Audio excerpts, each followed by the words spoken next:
He's one of the most powerful senators in South Carolina. And now, Senator Larry Grooms wants to put a stop to the national Real ID law. In this special edition of Quintin's Close-Ups, I speak exclusively with him one-on-one. Senator Grooms. Good day. Yes, sir. Good to see you as always. Good to see you. Likewise. Well, here we sit in Mount Pleasant, just a couple of hours, I guess, before the East Cooper Republican event here. And there's so much news going on. Let me take you to your Facebook page. All right. You had this press release on there saying, quote, South Carolina driver's license may still be used to enter federal facilities. South Carolina Senate Transportation Chairman Larry Grooms today announced that South Carolinians can continue to use their South Carolina driver's license to enter military bases and other federal buildings and facilities. And it went on to say this: the Obama administration recently told South Carolina officials that the state was not in compliance and that a South Carolina driver's license would no longer be federally accepted form of ID as of January 22nd of this year. I know you and other state leaders continue to question the Obama administration's interpretation of the Real ID law. Yes. In fact, you said, quote, we fought Washington, D.C. bureaucratic baloney and cut their red tape. For now, it means no disruptions for our citizens. We look forward to working with the new administration to continue our common sense approach that we use here in South Carolina. Mr. Trump's presidency cannot come soon enough. As we sit here right now, how will you work with the Trump administration as far as making certain that the Real ID law won't come into effect fully here in South Carolina? Well, Congress passed this thing called Real ID, and it said the states must have some various security implementations and some record-keeping requirements and a few other things. There's 42 things they say that each state has to have in order to be in compliance. And they say if we're not in compliance, we won't be able to use our driver's license to enter a federal facility, if you're a civilian contractor going on to a military base, you won't be able to do that with the South Carolina driver's license. And eventually you won't even be able to get on an airplane using a South Carolina driver's license. So we were pretty much in compliance with most of the security requirements, actually with all the security requirements. But we ran into some trouble with some bureaucrats who took exception with some things that we were doing. We will eventually be in compliance. But I think the main thing is they're upset that we have in our South Carolina Code of Laws a section of law that says we will not be a willing participant to Real ID. They want that scratched, even though all the security features are what they ought to be. There's some issues about record keeping. They say we're out of compliance right now because we don't have digital copies of all the documents that people submitted to the DMV when they went to get their driver's license. They want 10 years worth of them. Well, we've got 7 years. Well, last year when we were out of compliance, we had 7 years. Now we've got 8 years. If we keep on this track, in 2 more years, we'll have 10 years worth. So we're on track to meet that.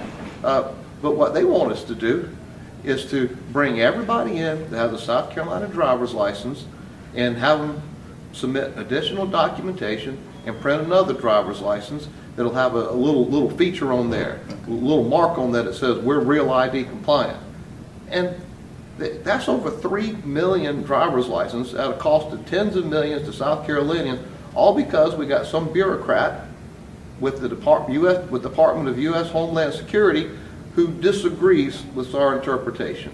Another thing that we have some issues with the federal government, they say that their passport that they issue is good for 10 years. Well, our driver's license is good for 10 years. They say that's no good, that our driver's license should only be good for 8 years, while the federal passport should be good for 10 years. So we're still in discussions with the federal government over their interpretation of some of these laws. We did have an agreement that there are some deficiencies that may need to be changed in South Carolina law. But we still stand defiant against them right now over some of the ridiculous record-keeping requirements that would cost us tens of millions of dollars. So we acknowledge that we have an 8-year license and the law says 10. We'll deal with that.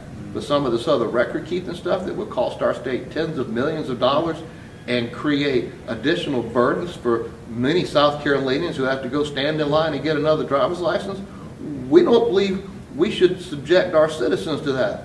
And besides, I believe this is a 10th Amendment issue. The United States Constitution is clear there's some things that the federal government is not allowed to do. Enforcing the states to have a national ID, that's certainly not constitutional. So they tried to work around it the best they could, but some of these issues are 10th Amendment issues, and they're just simply wrong. So we're very hopeful that the Trump administration, with the new Secretary of Homeland Security, will put in additional regional directors, and the guy we've been sort of conversing with here and having some agreements with, he's in Atlanta, and I wish him well, I wish his family well, and I'm so glad he will not be dealing with the state of South Carolina. Let me turn to the last State of the State address. As you know, that was the last State of the State address for Governor Haley, as she's going to move on to become the United States ambassador to the UN. Tell me this, Senator Grooms, where were you emotionally when you were listening to her particular address? Well, I was still riding high from Clemson's come from behind win to capture the national championship. Yes. I was there in Tampa with my family, Right. along with, it seemed like a couple of million South Carolinians, Right. but it was. The stadium only holds Yes. 67,000. Yes, yes. So I was still riding high from that. And she gave a shout out to Dabo Sweeney and Right. all the Clemson Tigers, and I stood proud and I clapped. And so, although she did talk about a few more things, and I've read the speech after that, I was thinking about my Tigers, all right? But she's done a fantastic job as governor. I think most of us realize that. And I certainly do wish her well in the UN. I think she'll represent our country with honor and distinction. And I look forward to serving with a new governor, Henry McMaster. Yes. I mean, what a wonderful way to start a year. The Tigers win the national championship. Trump will be inaugurated. We're going to have a new governor, and Nikki Haley will become a U.S. ambassador, all within the first month. Wow, exciting times here. Exactly. Henry McMaster. He will become the next governor of South Carolina. When you think of him, what sticks out to you? Yeah, he's just a genuine good guy. And he's concerned about our state. He's demonstrated his love for our state over and over again. Right. He's a true public servant, and he wants what's best for our state. When he ran for governor, and I was in that race early on, I admired Henry. He stuck to the issues. He was a gentleman throughout the entire ordeal, and he has some great ideas on his pathways for prosperity. That's what it's about, making sure that our children will experience a higher quality and a greater standard of life than we did, and to ensure that we'll be able to continue the prosperity that we have in our state. And he's committed to that, and I'm committed to serving with him. And when he becomes governor, the next question is, who will become the next lieutenant governor? Any good ideas in your mind? Well, I do believe at the end of the day, probably within the next 2 weeks, you'll see a senator from Anderson named Kevin Bryant. I've served with him a number of years. Yeah. I believe he will be the next lieutenant governor. The question is, who will then become the next Senate President Pro Tem? There's some questions about what the Constitution says. I know what it says. I know what it means to follow the Constitution. We've got a Senate President Pro Tem right now. His name's Hugh Leatherman. He has a different take over what his constitutional role is, which is why I say that Kevin Bryant will probably be our next lieutenant governor instead of the current President Pro Tem. When Senator from Charleston, Senator McConnell, faced a similar situation, he understood the value of an oath. He understood his constitutional role as the President Pro Tem of the Senate, and he knew what the Constitution dictated that he do. And he left his beloved Senate, came to lieutenant governor. And he followed the oath, and he followed the Constitution. You would think that the current President Pro Tem would do that, but he views things a little bit differently than I and some others do. So I do believe you'll see him resign, and we'll elect Kevin Bryant, who will then become lieutenant governor. Wow. Let me turn to the General Assembly. You guys just returned there last week. What was that like for you? Because you've been there so many times now. It's exciting times. There's many new faces Yeah. in the Senate, many new faces in the House of Representatives. We're beginning a new 2-year cycle. We're going to be really beginning it with a new governor. And so it's dawn. It's the dawn of a new day. There's the excitement over what might be, and I'm glad to be there. I'm glad to be a part of it.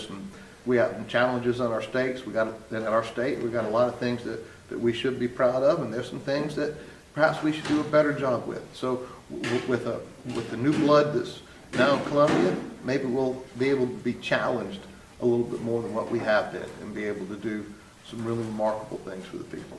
Speaking of which, January 7th, you said this on Facebook, quote, I was honored to receive the South Carolina Pro-Life Legislator of the Year Award at last night's banquet hosted by SC Citizens for Life. It was a wonderful event, and Dr. Alveda King, niece of Dr. Martin Luther King Jr., delivered a powerful message regarding the humanity of the unborn and how we must continue to fight for their right to live and life. Where are you emotional with that? Well, the most fundamental purpose for government is to protect the rights that God's given us. And the most fundamental right that God can grant any person is the right to life. And in our Declaration Statement, Jefferson spells out what the purpose of government is, and that is to secure the rights that God's given us, to keep someone from taking that right away. Right. And throughout most of the history, the group that took your rights away was the government. And so we're a government that's got constraints. The people constrain the government instead of the other way around. And the most fundamental right that anyone can have would be the right to life. And the whole issue of abortion is simply taking the right away of someone to be born. And that shouldn't be legal.